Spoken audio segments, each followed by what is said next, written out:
Welcome once again, Baton Rouge Congressman Bill Cassidy. Great to see you. Hey, Happy Whitney. New Year. Thanks for having me. Boy, nothing like hitting the ground running. This health care. Whew. Yeah.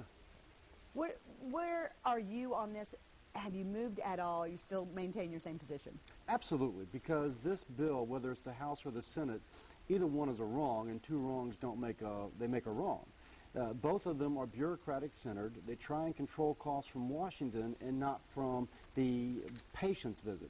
The patient should be in the middle of the process. They're not in these plans. Listen, we got an email from a teacher, and she's a single mother, can't afford health insurance, but is epileptic, has a history of cancer, and her children are covered by Medicaid, but she said she really needs a public option, and her only option right now is the ER. A couple things. First, probably if her children are on S-chip, she may qualify. So if she's listening, she needs to talk to the caseworker because the Louisiana chip is what we call it here, will sometimes allow single parents to be on if their children are on. So that's the first thing. Okay. So there are options already. Secondly, we do need reform, but we need reform that works.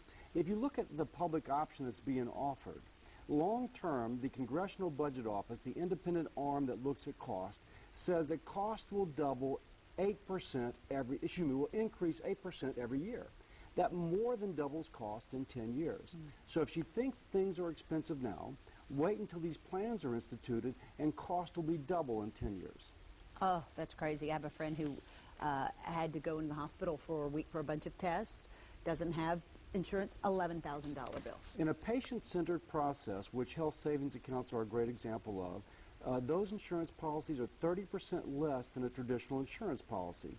And that's because now your friend has a greater incentive and a greater ability to challenge that bill. Now, if she challenges that bill, quite likely it will come down.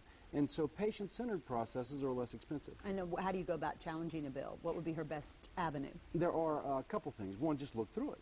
You may find that you're being double billed. Secondly, call up the hospital and say, listen, what about this charge? What about this charge?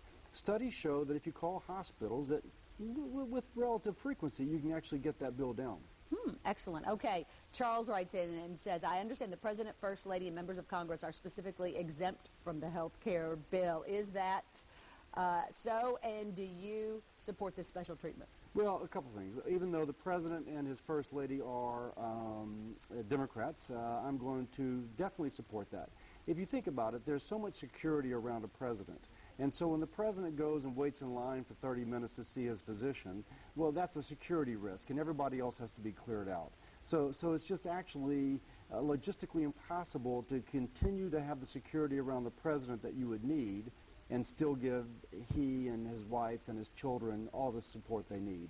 So in general, think that the president should not be above us, but when it comes to security, I think that's a reasonable thing to consider. Would you all be under that plan or maintain as members of Congress your current health care? Republicans sponsored an amendment that said that if this passes, everybody that voted for it should be underneath it. As it turns out, that was defeated on party line votes. And so Republicans supported it and Democrats rejected it. Okay, your thoughts on Harry Reid's comments. I think Harry Reid's comments were awkward, they were inappropriate. On the other hand, it's detracting attention from the fact that we have before us a health care plan which is going to more than double cost in 10 years, which is going to add to our national deficit, and which is going to take $500 billion from Medicare at a time when Medicare is supposed to go bankrupt in 7 years. That's what we should be focusing on. Haiti, of course, in crisis.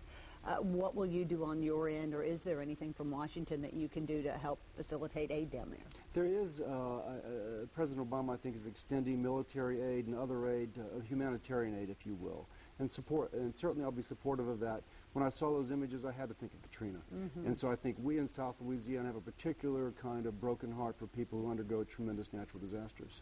If people are looking for loved ones, is there a number to Washington that we can go to? I don't know that, but I'll find out and I'll get in touch with you. Okay, I know there is a number, and I'll get it too. I just thought you might have it accessible since you have all those contacts in there. But together we'll get it, and we'll get it to you in case you have loved ones, friends, family. A lot of mission work going on down in Haiti. A lot of mission work, yes. Yeah, thank you so much, Congressman Bill Cassidy. Absolutely pleasure. Oh, office hours today, right? We're going to be in Livingston. We're going to be in Livingston Parish on Frost Road at the Public Health and President Mike Rimmer's office.